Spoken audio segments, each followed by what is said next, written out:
Pickup करते रहते हैं।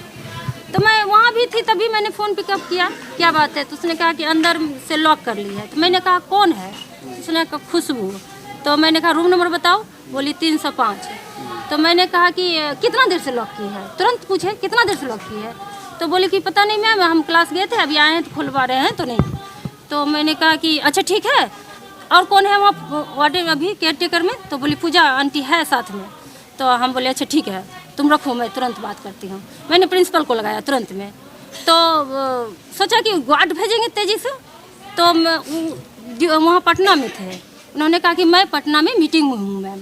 तो मैंने कहा ठीक है। मैं फिर इंचार्ज के बारे में पता किए, कुणाल सर को फ़ोन किए, फिर अखिलेश सर को फ़ोन किए, चार्ज में जो है उनको मैंने कहा कि सर 305 नंबर में इमीडिएटली गार्ड को चाहे और किसी को भी भेजिए, वो लड़की कोई गेट बंद कर ली है अंदर से। तो सर लोग आए दौड़ के, मैम को भी जहाँ जितना हम तुरंत इमीडिएटली फ़ोन किए हैं। तो उन लोगों को फ़ोन किया कि आप मैम जाइए, देखिए वहाँ गेट बंद कर ली है, आप जाइए जल्दी से। मैम भी वो आई, सब कोई आए, फिर गेट खुला तो फिर मैंने उन लड़की को फ़ोन किया कि खुला गेट? तो उसने कहा कि हाँ मैम, ये सुसाइड कर ली है। ठीक है। तो मैंने कहा कि अच्छा ठीक है, मैं आती हूँ। तो मैंने प्रिंसिपल सर को कॉल कर दिया कि सर ऐसी ऐसी घटना हो गई है। सर फिर पिकअप किए फ़ोन, तो कहे कि सर ऐसी घटना हो गई है। तो सर ने कहा ठीक है, मैं पुलिस को भी इन्फॉर्म कर देता हूँ और जो पेरेंट्स हैं उनको भी इन्फॉर्म कर देता हूँ। मैम, पेरेंट्स का आरोप है कि आपने उन्हें कॉल नहीं किया। आरोप उनका जो भी है, मैं तो इसको अभी उस तरीके से नहीं बता सकती हूँ क्या गलत है क्या सही है। बट जो हम भी अभी आप लोग बात कर रहे थे तो मैंने पूछा, तो सर ने कहा जो हमारे स्टाफ हैं जो फ़ोन करते हैं, तो उनको कहा कॉल करने के लिए, लेकिन तब कैसे क्या हुआ मामला? सर यहाँ मामला कुछ भी हो, अभी तो बच्ची ने जो भी सुसाइड अटेम्प्ट किया है, लेकिन आने वाले समय पे कुछ भी मामला हो सकता है। तो अगर कोई बच्ची ऐसा कदम उठा रही है तो उसके लिए तुरंत क्विक एक्शन के लिए एम्बुलेंस होना चाहिए। हम इस चीज़ को इम्प्रूव नहीं करना चाहते कि हाँ बच्चे सुसाइड कमिट करे या जो भी करे, लेकिन हो सकता है कि कभी कोई बच्ची बीमार पड़ जाए, रात में बीमार पड़े या कभी भी बीमार पड़ जाए, तो एक प्रॉपर एम्बुलेंस फैसिलिटी होना चाहिए ताकि एक टीम प्रॉपर वर्क करे इसके ऊपर, मेडिकल फैसिलिटी दे, एम्बुलेंस फैसिलिटी दे। बच्चियाँ रात में बीमार पड़ती हैं, वो ऑटो टोटो ढूंढती है, ऑटो टोटो ढूंढने में बहुत ज़्यादा टाइम लग जाता है, जिसके कारण कुछ भी इमरजेंसी घट सकता है। अभी विगत दिनों में हम देख सकते हैं कि बिहार इंजीनियरिंग में भी बेगूसराय था, सीतामढ़ी में एक जो स्टूडेंट थी वो बस बेहोश हो गई थी और 2 घंटे से कंटिन्यू वो बेहोशी की हालत में रही और उनको कोई भी फैसिलिटी मेडिकल रिलेटेड या फिर एम्बुलेंस रिलेटेड नहीं प्रोवाइड कराया गया, जिसके कारण क्या हुआ, वो लड़की की डेथ हो गई, वो ब्रेन हैमरेज हो गया।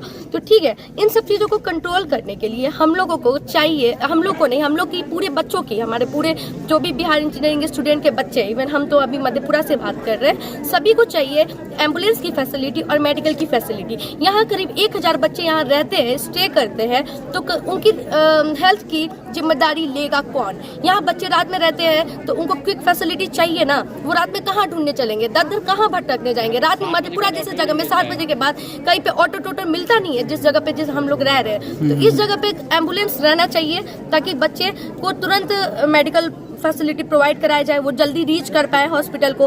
हॉस्पिटल कितना भी नज़दीक हो, जाने के लिए तो चाहिए। वो हमारे कॉलेज में जो हॉस्टल है छात्रावास है, उसका लिफ्ट खराब है सर। मान लीजिए कोई लड़की ऑपरेट हुई हो या रिसेंट कोई ऑपरेशन हुआ हो या अप डाउन करने में उसको प्रॉब्लम हो, वो लड़की ग्राउंड से 3rd फ्लोर तक कैसे रीच करेगी?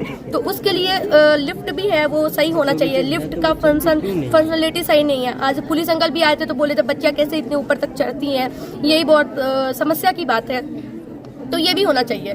बाकी और भी है, जैसे कि अभी ये सही समय नहीं है बोलने का, लेकिन अगर आज हमें अपनी बात रखने की अनुमति मिल रही है तो हम समझते हैं कि हाँ ये कहीं ना कहीं सही समय है। अब तो जो होना था वो तो हो ही गया, लेकिन यह घटना किसी और के साथ रिपीट नहीं हो, इसके लिए कोई मेंटल अवेयरनेस प्रोग्राम भी चलाना चाहिए, सबको जागरूक कराना चाहिए। और जो भी हाँ प्रोग्राम है, नियम है, कानून है, आप सभी जानते होंगे, बहुत सारे कानून है, बहुत सारे नियम है, बट जरूरत है कि दिल से बच्चों को समझाने की, दिल से टीचर्स को बच्चे से जोड़ने की, ताकि वो हर एक चीजों को समझ सके, कोई प्रेशर्स ना बना पाए उनके ऊपर, किसी भी प्रकार का एकेडमिक प्रेशर, लाइक अगर तुम ये चीज करोगे तो आपका एकेडमिक हार्म होगा, अगर तुम कुछ ज्यादा बढ़ चढ़ के बोलोगे तो आपका इंटरनल मार्क्स डिडक्ट होगा, या व्हाटएवर जो भी थिंग्स बैक एंड पे चल रहे हैं आप सभी जानते होंगे। यह कोई बच्चों से अछूते नहीं है।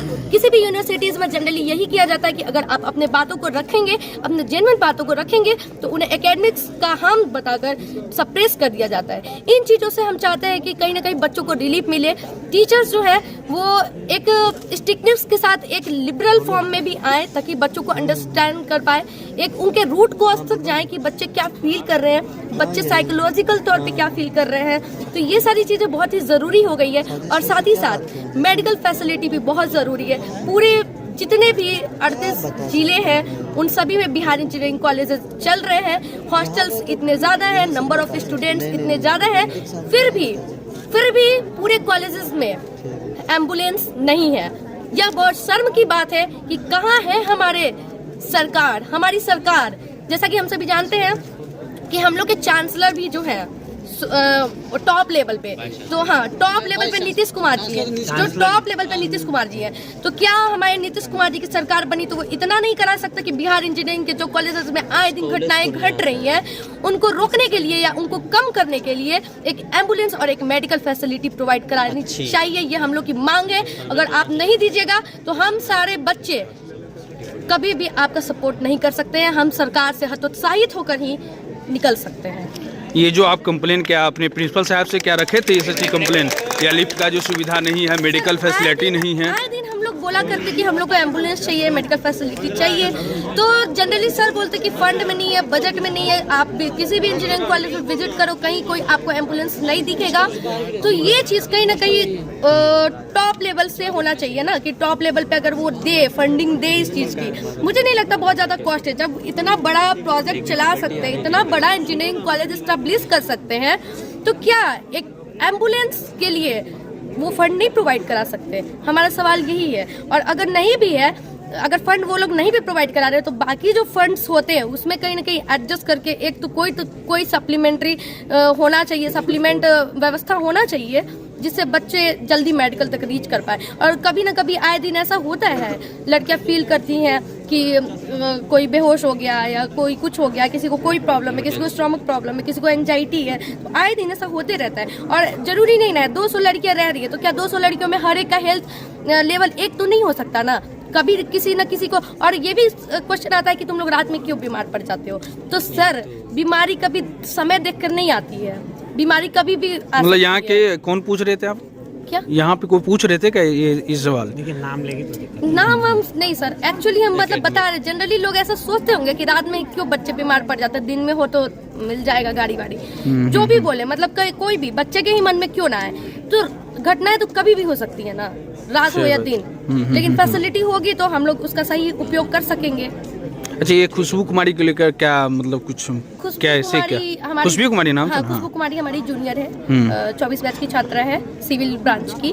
और वो ऐसा कदम क्यों उठाई ये तो नहीं पता है, लेकिन इस घटना पे हम यह कहना चाहेंगे कि जो भी बच्चे हैं या जो भी छात्र छात्राएं बिहार इंजीनियरिंग कॉलेज या अदर कॉलेज में भी पढ़ाई कर रहे हैं वो ऐसा कदम कभी न उठाएं, क्योंकि माँ बाप जो भी हैं, माँ पिताजी बहुत उम्मीद से अपने बच्चों को कॉलेजेस में दाखिला दिलाते हैं और बहुत कष्ट से पालन पोषण करते हैं। तो बच्चे कुछ अच्छा करके और अपने ज़िंदगी में कुछ अच्छा अचीव करके माँ बाप के सामने खड़े हों, यहाँ से जाएं तो डिग्री और एक अच्छा नॉलेज लेके जाएं, ना कि यहाँ से उनकी अंतिम विदाई कराने उनके पेरेंट्स आए और उनका सौ लेकर जाए। ऐसा हम कभी नहीं चाहेंगे। जिस तरह से बिहार में जो है बेटियों पे अत्याचार किया जा रहा है, हाँ। क्या इस हॉस्टल में भी उस तरह का कुछ ऐसा?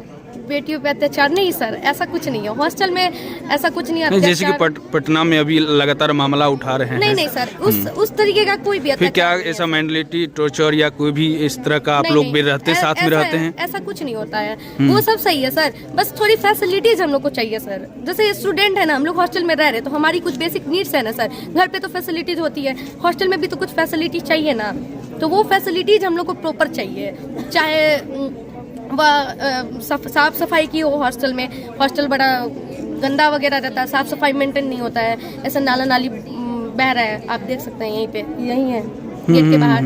तो ये सारा चीज़ है, तो ये सब थोड़ा क्लीनलीनेस पे भी ध्यान दे, बच्चों के हाइजीन मेंटेन, मतलब हाइजीन मेंटेन करेंगे तो बच्चे स्वस्थ रहेंगे। स्वस्थ भोजन रहेगा तो होता है ना, जैसा आहार वैसा विचार। तो जितना अच्छा हम लोग को फूड देंगे उतना अच्छा हम लोग के यहाँ के बच्चे प्रोडक्टिव होंगे, जो भी अंदर की चीज़ें हैं वो डेवलप होंगी। तो ऐसा कुछ ना हो, फूडिंग अच्छे से मिले, बस फूडिंग लॉजिंग अच्छे से मिल जाए।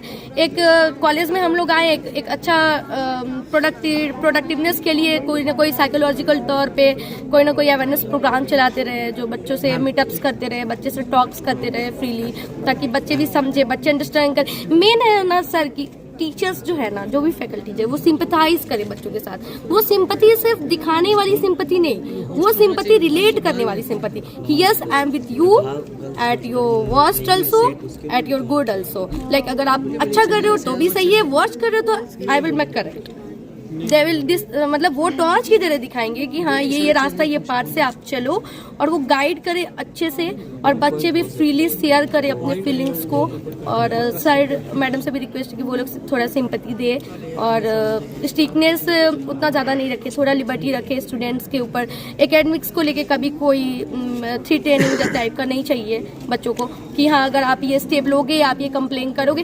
कंप्लेन क्या है सर, बच्चे हैं तो कंप्लेन तो करेंगे ही ना। छोटी मोटी जो भी अगर प्रॉब्लम्स आ रही है तो वो तो शेयर करेंगे ही ना। जैसे हमारे घर पे कोई भी प्रॉब्लम होता है तो हम अपने मम्मी पापा को शेयर करते हैं ना, सिमिलर टू डैट अगर हम लोग हॉस्टल में तो अपना प्रॉब्लम किससे शेयर करेंगे? ऑब्वियस सी बात है, फैकल्टीज से शेयर करेंगे, जो यहाँ है हॉस्टल इंचार्ज उनसे शेयर करेंगे। तो हम लोग चाहते हैं सर हॉस्टल इंचार्ज जो है गर्ल्स हॉस्टल के, वो भी एक्टिव हो, और वो भी हम लोग को कोई भी प्रॉब्लम हो तो वो सुने, रिस्पॉन्स करे, रिस्पॉन्स करने के साथ सॉल्यूशन दे। प्रॉब्लम तो सुनना बड़ी बात नहीं है, प्रॉब्लम का सॉल्यूशन चाहिए। प्रॉब्लम तो हर कोई सुन सकता है, हाँ जी बताओ क्या प्रॉब्लम है, लेकिन सॉल्यूशन सर, और एक डेडलाइन सर कि सॉल्यूशन क्या है और डेडलाइन। हाँ ये प्रॉब्लम आई है, वो पंजीकृत करे प्रॉब्लम को गर्ल्स हॉस्टल से, अगर कोई प्रॉब्लम जाए और उसका proper solution they. Thank you.